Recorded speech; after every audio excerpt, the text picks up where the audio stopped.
carrying hope and scars. Defending IPL champions look to rebuild identity while balancing optimism and grief following last year's stampede from Bengaluru. It took Royal Challengers Bengaluru 18 long seasons and 3 failed attempts in the title contest to finally lay their hands on the elusive IPL trophy on June 3 last year. They edged our Punjab Kings by 6 runs in the final. Defending IPL champions look to rebuild identity while balancing optimism and grief following last year's stampede. The week was agonizing, stressed across near missiles, heartbreaks, and unwavering belief from one of the league's most loyal fan bases. But when the moment arrived, the celebrations were tragically cut short. June 4, 2025 altered Bengaluru's sporting landscape in ways few could have imagined. 11 lives were lost outside the Chinnaswamy Stadium in a stampede during RCB's victory celebration less than 24 hours after their landmark win. What should have been a day of unfiltered joy turned into one of grief and disbelief, leaving an indelible scar on the city and the sport. The immediate aftermath, the title triumph faded into the background. The tragedy also cast a shadow over the iconic Chinnaswamy Stadium, the venue which had hosted international matches for 5 decades was spared from staggering games. It took almost 9 months of effort to restore a sense of normalcy. A newly elected Karnataka State Cricket Association administration led by former India pacer Venkatesh Prasad worked alongside the state authorities to implement structural and logistical changes. Upgrades to infrastructure, revised safety protocols, and multiple rounds of clearances were required before the government finally greenlit the return of competitive cricket at the venue. Last Wednesday, the return quietly began. A group of RCB players led by talisman Virat Kohli walked back onto their home turf for a training session. There were no grand announcements, just a sense of purpose. Kohli and, Kohli and head coach Andy Flower addressed the squad, setting the tone for what lies ahead, a season that is as much about renewal as it is about defending a title. While the memory of the stampede will never fully fade, RCB now step into a new chapter. They begin their campaign as defending champions, a position they have never occupied before when they host Sunrisers Hyderabad in the season opener on Saturday. After finishing runners up in 29, 2009, 2011 and 2016, RCB now carry the weight and privilege of being title holders. Only Chennai Super Kings and Mumbai Indians have successfully navigated the challenge of defending an IPL crown. The question is where RCB have the depth and resilience to follow suit. On paper, they do, but the road ahead is not without obstacles. The franchise is likely to begin the season without last year's leading wicket taker for the team, Josh Hazelwood, 22 wickets. The Australian quick is still recovering from Achilles and hamstring injuries that have kept him out of action since November 2025, forcing him to miss the Ashes and the T20 World Cup. His absence leaves a significant gap in both experience and control. There is also uncertainty surrounding pacer Yash Dayal, the left armer who featured in 15 matches last season, has been absent from training sessions and off-field issues raising doubts about his availability. Yet RCB's think tank appears to have made contingency plans. A smart mini auction strategy has ensured depth in the squad with New Zealand steamer Jacob Duffy in line for the IPL debut. The presence of Bhuvneshwar Kumar, a seasoned campaigner, added with the new ball and at the depth offer stability to the bowling unit. Saurabh Dubey to replace injured Akash Deep at KKR from Kolkata. The roar is back as nostalgia marries noise. CSK icons reunite at the Chepauk. Sanju says he wants to hit many sixes in the IPL from Chennai. Hardik all praise for MI's scouting system from Mumbai. The cricketing fraternity today acknowledges Hardik Pandey as one of the finest white ball all-rounders in the game. But when Mumbai Indians first spotted him in domestic cricket, he was just a hard-working youngster from Baroda who only knew how to bat. Announcing his journey at a fireside chat with MI batting coach Kiran Pollard during the MI Mix fan event at Geo World Garden on Sunday, Pandya said his rise was shaped by hard work and MI's scoring sharp scouting system. Vinny Brasky's real derby delight from Madrid. The cheers were back for Vinicius Jr. at the San Diego Bernabeu after the Real Madrid forwards scored twice in 3-2 win over Atletico Madrid on Sunday, keeping his team in the thick of La Liga title race. Premier League title race still in Arsenal's hands from London. The roar is back as nostalgia marries noise. CSK icons reunite at the Chopuk. Sanju says he wants to hit many sixes in the IPL from Chennai. Saurabh Dubey to replace injured Akashdeep at KKR from Kolkata. 48 घंटे में आम आदमी party का दूसरा आप विधायक हरमीत सिंह पठान माजरा गिरफ्तार। बलात्कार और धोखाधड़ी मामले में भगोड़ा था आप विधायक पठान माजरा।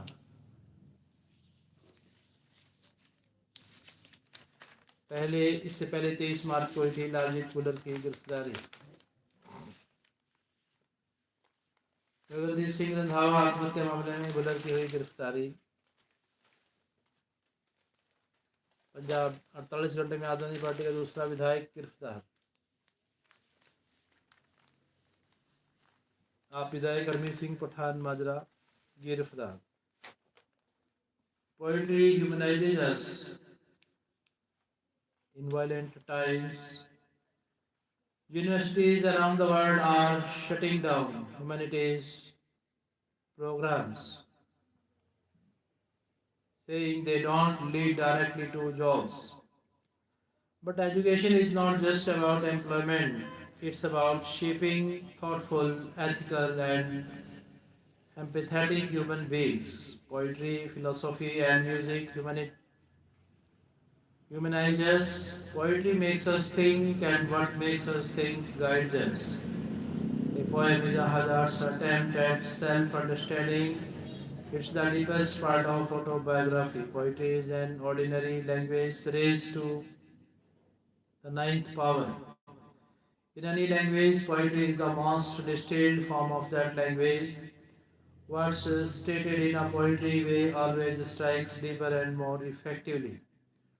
Poets are critics and analysts of life. They are also the chroniclers of lives and times. They are the mouthpieces of the emotions that we all have, but we are unable to express. Poets do for us what we cannot do for ourselves. There is an English adage, a poet is a prophet. Poetry is indeed prophethood.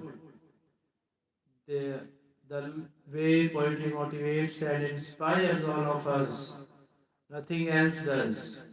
Read Rudyard Kipling's immortal poem.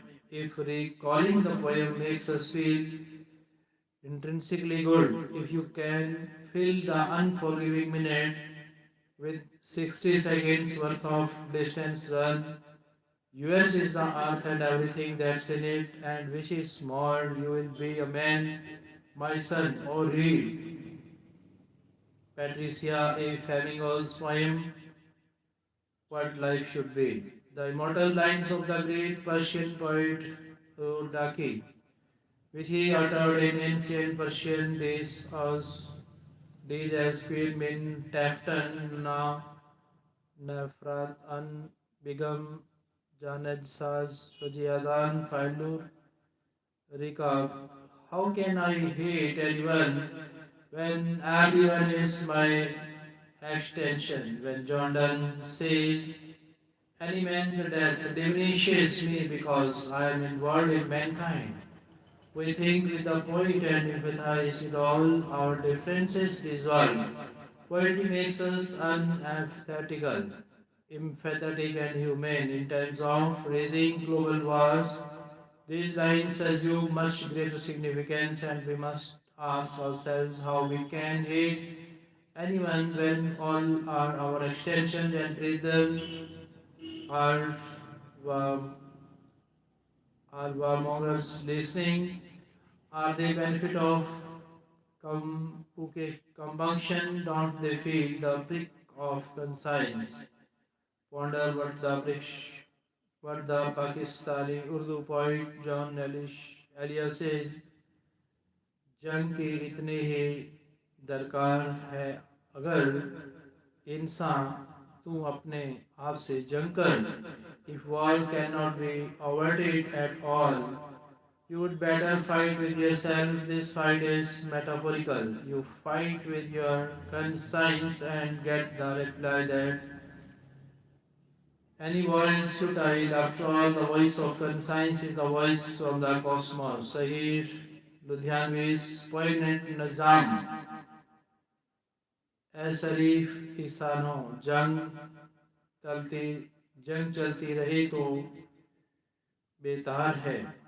The poet says that war itself is a problem. How can it provide a solution to any problem? Poetry is a revolution. It enables Satori that dawns as an awakening. It is a pursuit of excellence and enlightenment. Poetry is not an ivory tower production house.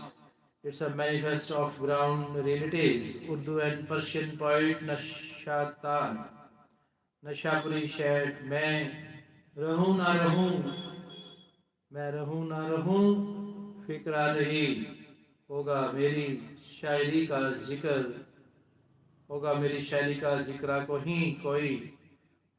No matter whether I live or not, somebody somewhere my poetry will be read.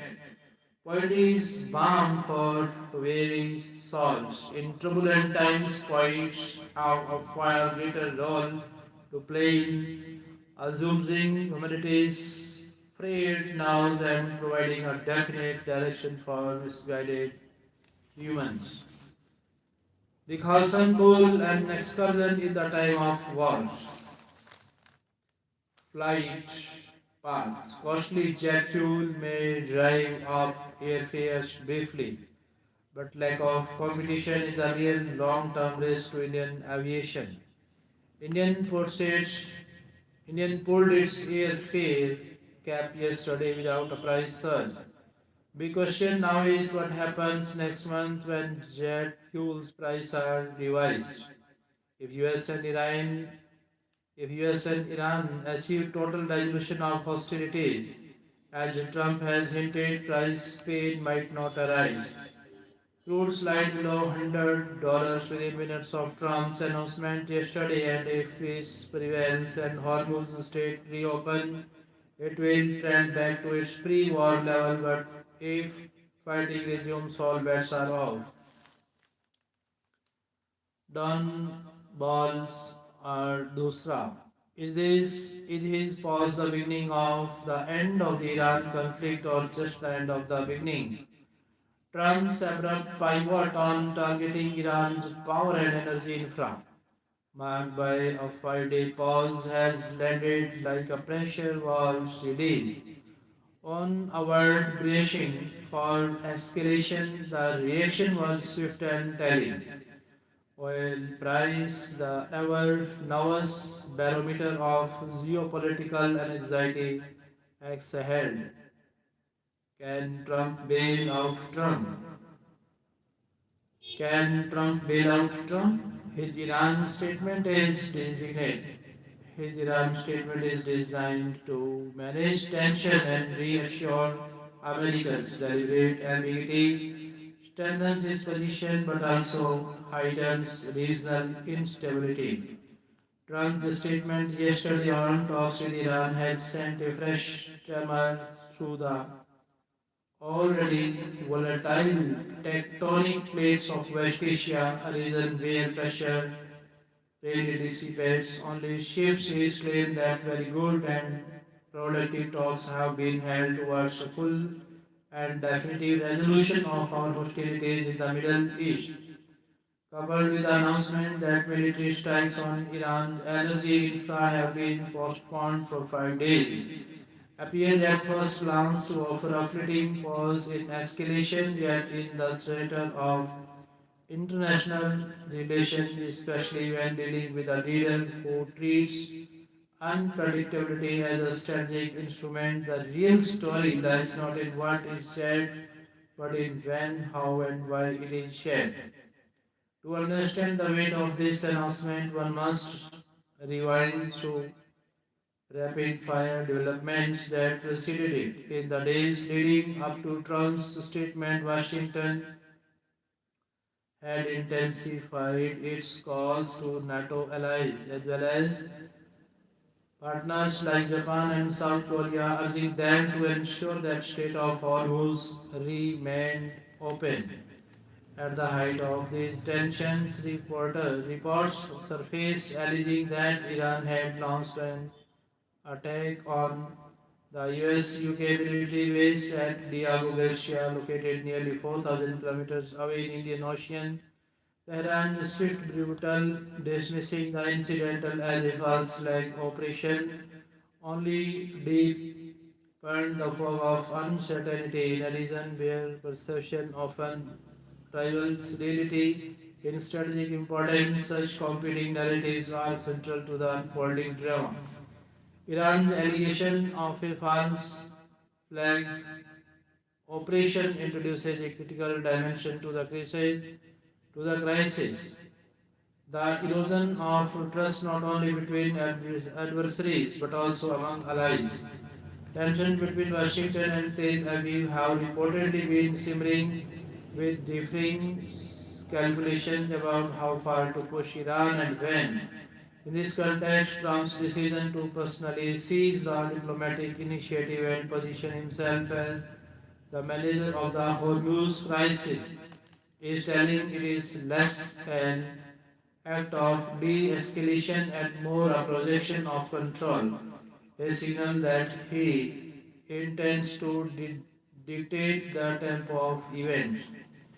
The timings of the 5 day postponement is equally significant. It comes as US has deployed approximately 4,500 to 5,000 troops to the region, a move widely interpreted as preparation for a potential ground operation. Simultaneously, final hours of Trump's earlier 48 hours ultimatum to Tehran to reopen Strait of Hormuz were ticking away in this charged atmosphere. The announcement of a temporary pause suggests the construction of a fragile diplomatic bridge, yet the existence of such a bridge remains uncertain in high stakes negotiations, especially those conducted under the shadow of imminent force. Appearances can be deceptive. Indeed, Trump's approach bears all the hallmarks of classic cursive diplomacy. His language carefully blends optimism with menace, while invoking the possibility of a complete and definitive solution. He also revised the archaic phrase war department, a rhetorical choice that evokes the specter of military action. The decision to postpone rather than cancel strikes on Iran's energy infra is particularly revealing. It transforms time itself into a weapon, placing Iran under intense psychological and strategic pressure. 5 days become not a respite but a countdown. This strategy aligns with the broader doctrine of brinkmanship, in which the line between diplomacy and conflict is deliberately blurred. By keeping the military option firmly on the table, repositioned rather than removed, Washington ensures negotiations unfold under constant duress.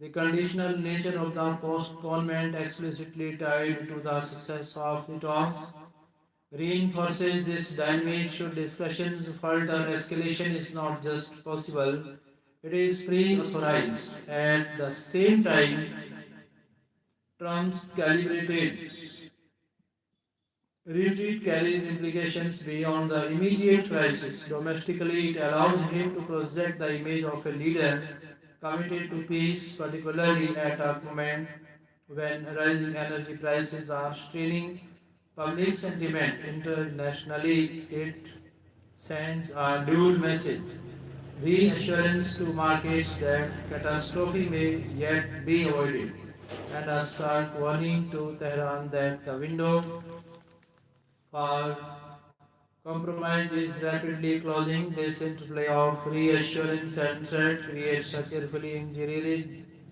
engineered ambiguity, one that strengthens Trump's negotiating position even as it heightens overall instability. Perhaps the most unpredictable variable in this equation is Israel. Amid the controversy surrounding the Diego Garcia incident and the broader false flag debate, the stance of Israeli government and particularly the response of Netanyahu to this temporary diplomat pause will be pivotal. Israel's security calculations, often more immediate and less tolerant of ambiguity, could either reinforce the current trajectory or disrupt it entirely. In the final analysis, Trump's statement is not a declaration of peace but a maneuver designed to manage and manipulate tension. It is a strategic pause, not a resolution, a suspension of force, not its abandonment. The metaphor is unmistakable. The raised first has not been lowered, only held is midair. Whether it ultimately comes down as a strike or opens into a handshake will depend on the substance beneath the rhetoric. Do these productive talks rest on genuine convergence or merely on the illusion of progress? How America bails out Trump. USA's underlying strengths are absorbing his erratic choices, including war on Iran. Other countries must work in packs to hedge against Washington. Last year, America's progress in AI more than offset the damaging economic effects from Trump's tariffs. Now, different strengths, including energy independence, its army of retail investors, and the dollar's safe haven status, are saving U.S. economy and markets from the worst effects of his Iran's excursion. Since the first bombing run on Feb 28, gasoline prices have risen more than 20% in US, but much more steeply in many other countries. Natural gas prices have barely buzzed in US, but have surged in the rest of the world. Across Europe and Asia, the energy squeeze is leading to higher energy prices. Factories shut down, shorter work weeks, school closures, cancelled flights, and a spike in distressed companies. So while no country is gaining from the war economically, the bigger losers are outside US. This shows up in the mood on the ground. Americans are following events on TV and grumbling a bit about gas prices, but I see other nations far more absorbed by the war, especially countries in the Indian subcontinent. They are hit harder by the energy shock than Americans are, and many also have closer ties to targeted cities in the Gulf. The signal from global bond markets is that they expect the energy shock to drive up inflation faster in the countries other than US. The Trump team is spinning higher oil prices as short-term pain for consumers, but overall a positive for a net energy exporter like US with producers enjoying a major windfall. The relative resilience of US economy is feeding the arrogance of American power, which long predates Trump and predates the establishment. After all, the Biden administration spoke allies as well by taking the weaponization of US dollar to a new level in its sanction against Russia over the Ukraine war. Lately, when I asked top leaders of Silicon Valley and Wall Street about threats to US economy from policy unpredictability to undeclining immigration and record budget deficit, they typically shrug as if to say, where else will the money go? America's use lead in AI is reinforcing this narrative. Superpowerdom naturally breeds hubris, and no country has ever risen up to dominate the financial landscape to the extent US has in recent years. Its share of the widely followed global stock market indices has been mounting for decades and now tops 60%, while its 25% share of the global GDP is the same as it was in the early 1980s. One mainstay of the US market is its endless army of retail investors. They keep buying stocks at every opportunity, and that enthusiasm has not been dimmed by the grim headlines out of Iran. They have been net buyers every day since the war began, and as a result, US stock market has held up better than international markets. The Indian stock market has fallen twice as much as market in March. Though foreigners heap criticism on Trump for a destabilizing war of choice, they don't hold US accountable in financial terms. They too keep buying US stocks, and there is hardly any Trump risk premium visible across US assets. In fact, the dollar has appreciated this month against our other major currency in the world. This reverse a bit of depreciation which appeared to signal the end of a long dollar bull run. So rather perversely, the Iran adventure has at least temporarily rescued the dollar's role as a haven currency. The mild domestic impact of the war suggests that once again Trump is getting bailed out by America's pre-existing strengths. The mighty dollar, the rise to dominance of US markets and evolutionary technology, the achievement of energy independence all have roots that predate him. Trump is layering Trump is layering a haphazard shooting war on top of an ill-conceived tariff war and largely getting away with it in part because other nations have become too dependent on America militarily, technologically, and above all financially. Countries have recently tried to decouple from US by spending more on defense or directing central bank to hold fewer dollars in their reserves or by striking trade deals that don't involve US.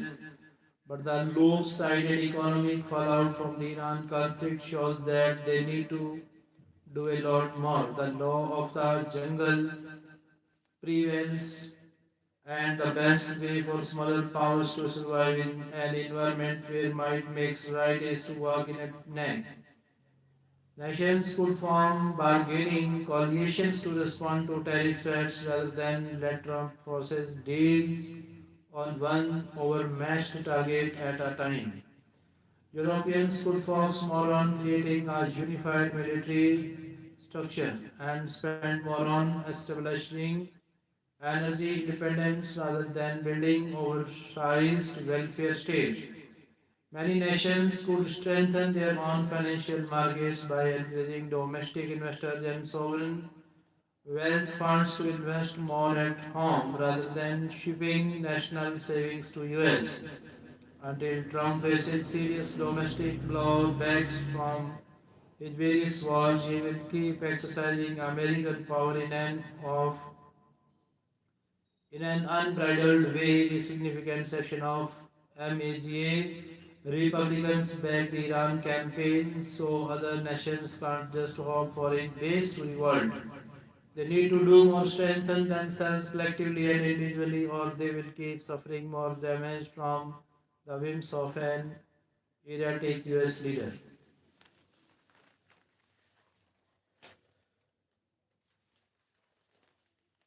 Punjab plans ownership rights for 800 acre surplus Nangal land from Chandigarh. In Punjab, unsafe uranium levels in groundwater doubled in 6 years from 24.2% samples beyond safe limit in 2019 to 53% in 2024 from Chandigarh. Former Goraya MC chief, two more held with 11-gram heroin from Jalandhar.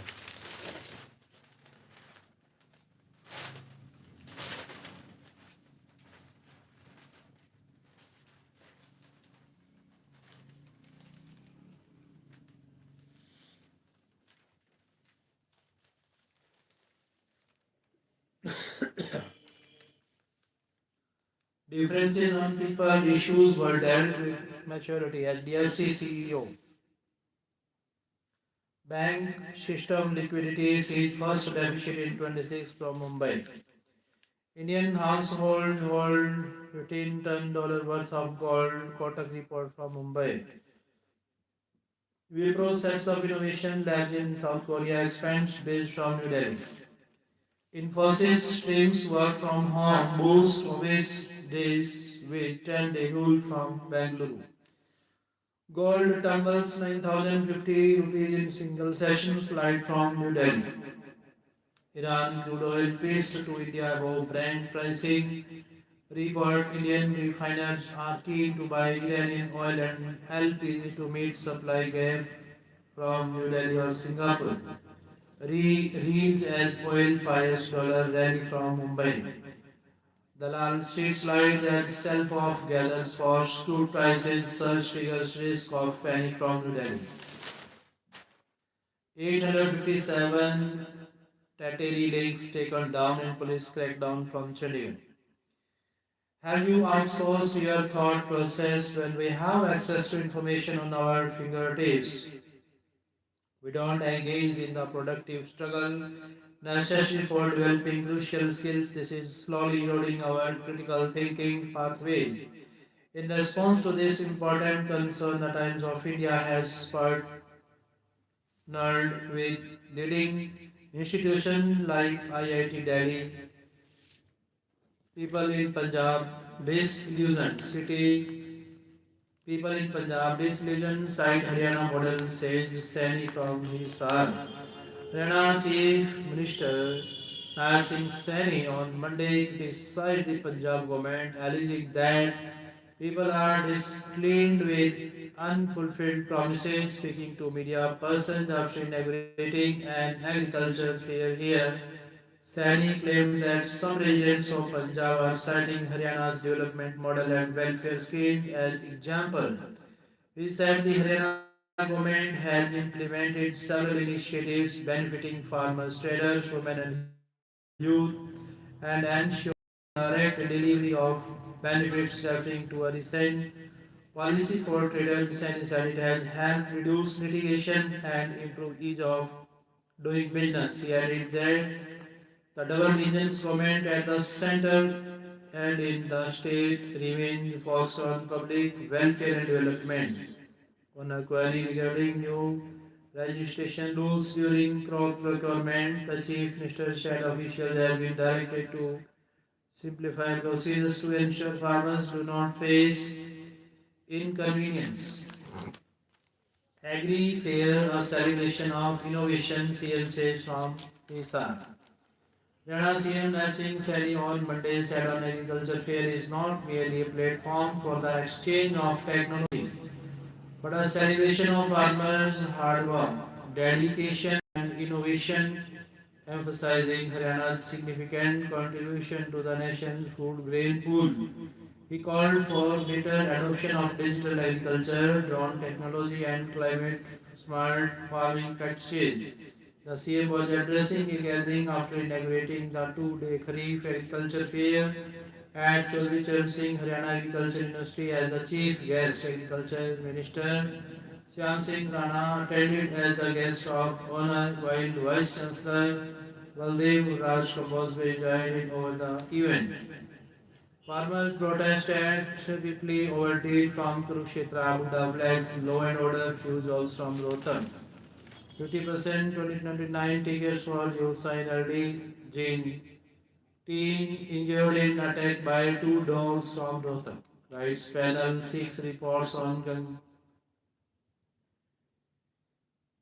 GGN wall collapse that killed. Truck ram pay skills 3 in Bahadurgarh from Bahadurgarh. Partner hand for women's murder from Hisar. Section 498.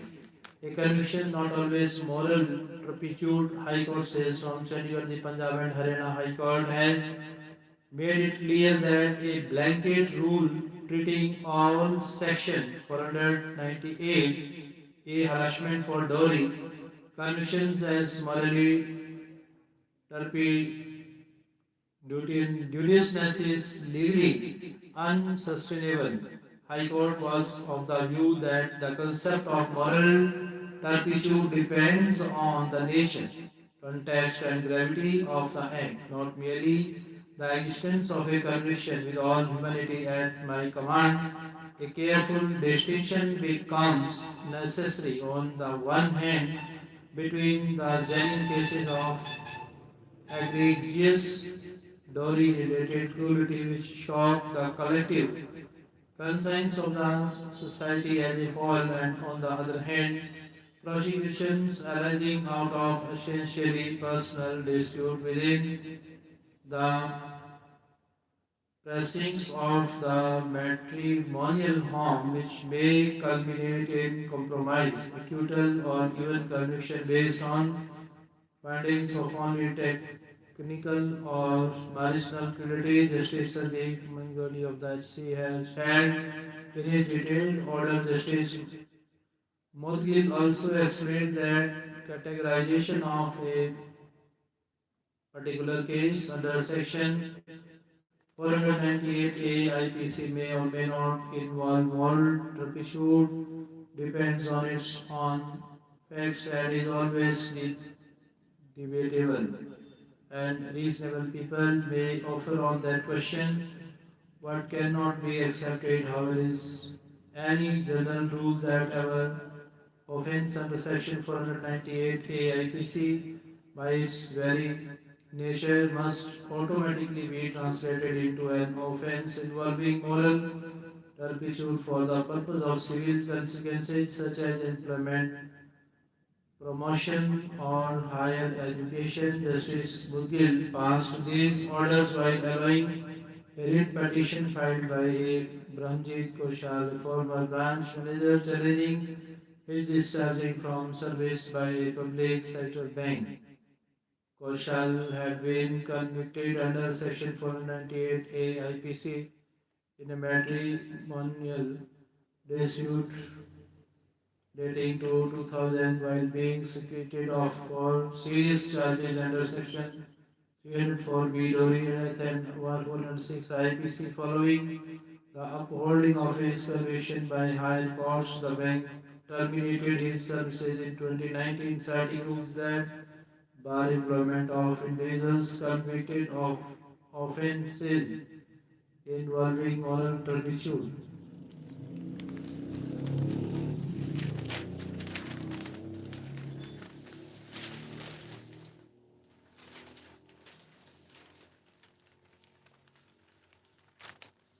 Digital transaction by the 99-year-old CBC News radio is signing off. Strikes on a mosque in Sudan killed at least 64 last week, says El Show. Cuba begins to restore power after third outings in a month from Havana. Havana says military ready as strong threats multiply. US House pushes to officially recognize 71 Bangladesh genocide from Dhaka. Imran says Pak judges have sold their souls for privileges from Lahore. Israel's missile security under scrutiny after Iranian attacks evades air defense attacks residential areas from Jerusalem.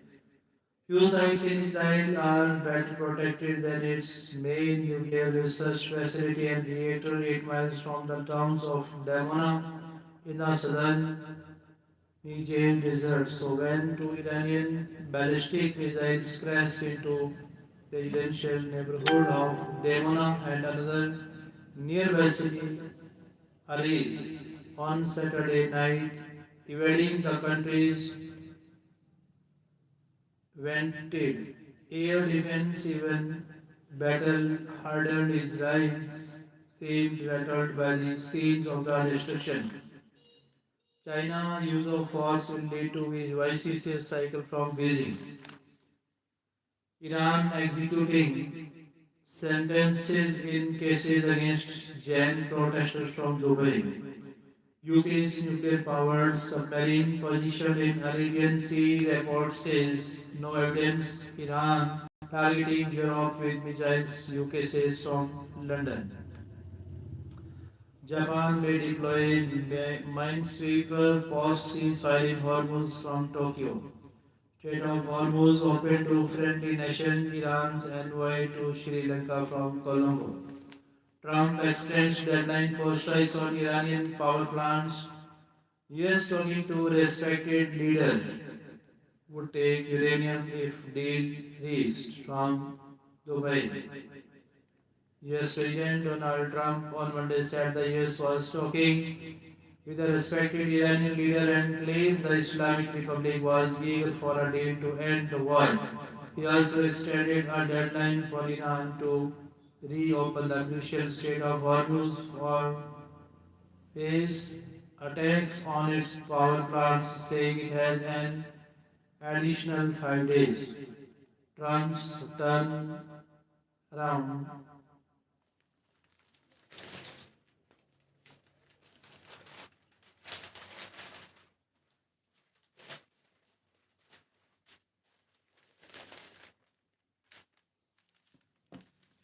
Green Tribunal to Himachal stop law of effect into Haryana.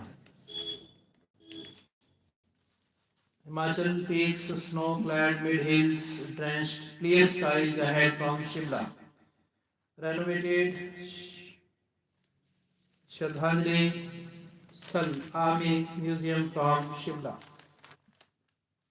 Pahalgam hotel conceals UK guest FIR filed from Srinagar. Jammu University panel removed Jinnah, Sir Shahid and Iqbal from PG syllabus from Jammu. Assembly note to orphan window says on fuel in HP BJP walks out. Will try to keep fuel prices lower than Punjab Haryana CM says from Shimla. New law to bar drug accused from local polls from Shimla.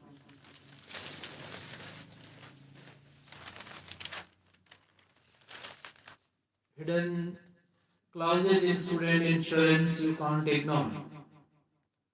Foreign degree uncertain returns why more students are coming back early. Degrees of difficulty. Canada implemented study permits caps in 2024 while USFI students' visas dropped by close to 70%. Why in 2025 UK has restricted visas for dependents. Global hiring, especially in tech, is under pressure. The pathway from degree to job to visa is far less predictable now. Record high rents and inflation in large cities across US, UK have made it financially unsustainable for many students to stay on.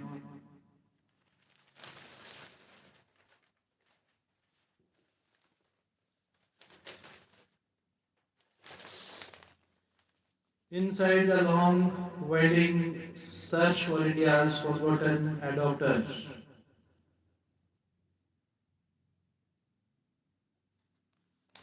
Amid a growing global community of adoptees revisiting their past, 32 enter country adoptees filed applications with the Central Adoption Resource Agency in 2024-25 seeking to trace their biological parents. Trying out digital detox, take it slow, give brain time to realign to help readers cope with their anxieties in these stressful times. From canvas to cloth, terracotta to steel, AOI brings India's living art traditions together. The launch of CSMBs don't usually look like this. Three specially designed hangars rising like temporary galleries. There was canvas of art on either side for many artists. The idea of showing within the grounds of a museum that houses centuries of art and archaeological objects might once have felt far off.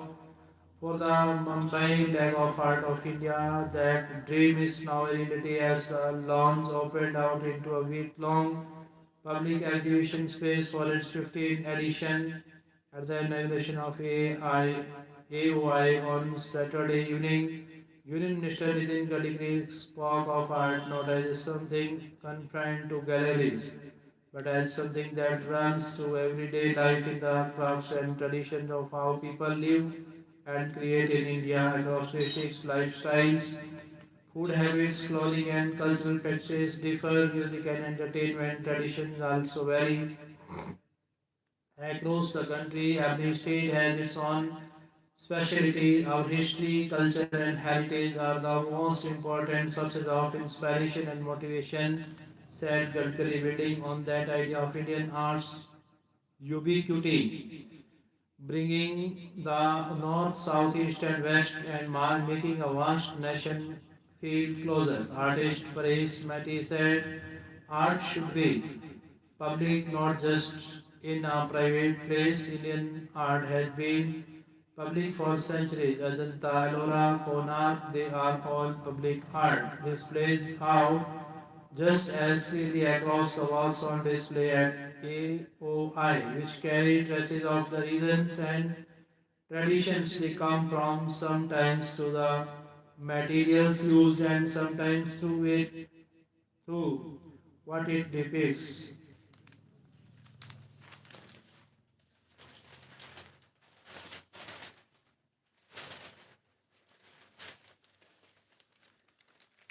Zero tolerance policy against corruption. Maharashtra's Minister RSEM reaffirmed the steadfast ties with Russia. CM Nitish's withdrawal from active politics forced me to quit JDU Tyagis from Lucknow.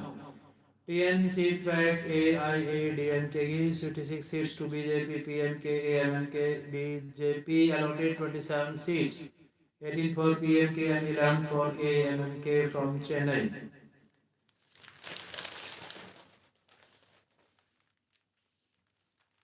Call Metro, Supreme Court pulls up Bengal government for creating roadblocks,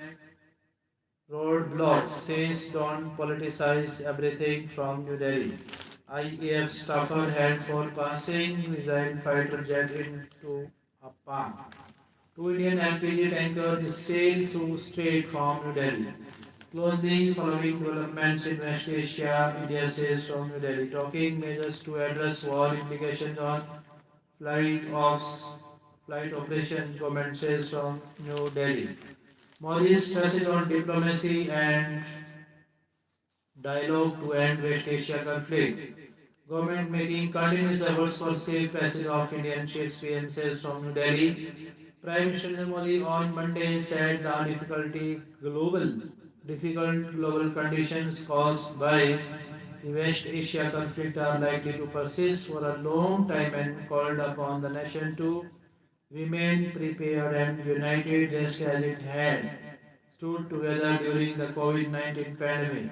In a statement in the Lok Sabha, PM addressed concerns related to the impact on fuel, fertilizers, national security, and other areas in India as well as on its nationals residing in the West Asia region, detailing steps taken by the government to ensure that ordinary families face as little trouble as possible and said a unanimous voice should go out to the world from India's parliament on this crisis, reaffirming India's unwavering commitment to humanity and peace.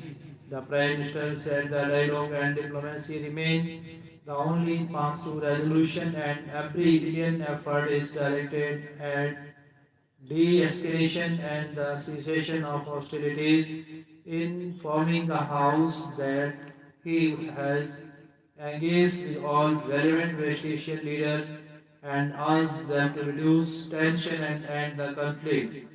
Modi emphasized that attacks on commercial ships and obstruction of international waterways like the Strait of Hormuz, through which 20% of the world's energy is transported, are fully unacceptable, he said. Endangering any life in this world runs counter to the interest of humanity, and India's effort is to encourage all parties to arrive at a peaceful resolution as soon as possible. On India's diplomatic response to the West Asia conflict, the Prime Minister said India's stand has been clear from the very beginning when the US and Israel attacked Iran and later retaliated by targeting its Gulf neighbors and Israel, one of expressing deep concern, advocating de-escalation and opposing attacks on civilians and on energy and transport infrastructure. India, through diplomacy, is making continuous efforts for the safe passage of Indian ships even amidst the war environment. Due to such efforts, several of our ships that were stuck in the Strait of Hormuz have also arrived in India in recent days, he said. The Prime Minister also drew the attention of the House to the lateral security dimension of the crisis, warning that certain elements are attempt to exploit such situation. He said all security agencies have been placed on alert and that security across all domains, coastal borders, cyber and strategic installations is being further strengthened. Whether it is coastal security, border security, cyber security or strategic installations, the security of all is being reinforced, he said, urging patience, restraint and vigilance and questioning expansion those who may seek to exploit the situation by spreading falsehoods, engaging in black marketing or hoarding. Modi appealed to all state governments to ensure strict monitoring and swift action against such elements, expressing his abiding faith in the collective resolve of the nation. The Prime Minister said that when every government and every citizen of this country work together, we can challenge every challenge. This is our identity and this is our strength. The Prime Minister remarked that the difficult global conditions caused by this war are likely to persist for a long time and called upon the nation to remain prepared and united just as it has stood together during the COVID-19 pandemic. The Prime Minister said the crisis has been going on now for more than 3 weeks and it is having a very vast impact on the global economy and on people's lives. The entire world is urging all parties for the earliest resolution of this crisis, he said. This region is important to India for yet another reasons as Nearly 1 crore Indians live and work in the Gulf countries, and among the commercial ships that sail in these seas, the number of Indians crew members is also very high, he said. No word of condemnation of assault by PM, says Congress from New Delhi. I thank all my brothers and sisters, ladies and gentlemen, students, scholars, teachers, trainers, professors, professional officer, officials. I thank all honorable minister manager. I thank all honorable advocates, Mr. Advisor. I thank the most honorable President Prince Modi. I thank all of you, the listeners, those who are listening, YouTube channel 3 and creator, from India to abroad, from science to spirituality, language to literature. Thank you very much. Nice to see all of you. Thank you.